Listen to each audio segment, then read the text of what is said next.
যুক্তরাষ্ট্রের major league টি-20তে Shakib Al হাসানের loss Angel night Riders 12 রানে প্রথম জয় পেয়েছে।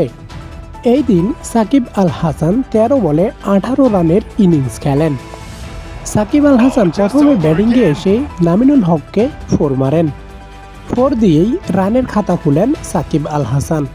13 বলের মধ্যে 4টি বাউন্ডারি মারেন তিনি। সাকিব আল হাসানের ব্যাট থেকে কোনো ওভার বাউন্ডারি আসেনি। প্রথমে ব্যাট করতে নেমে সাকিব আল হাসানের দল 20 ওভারে 7 উইকেট হারিয়ে 162 রান করে।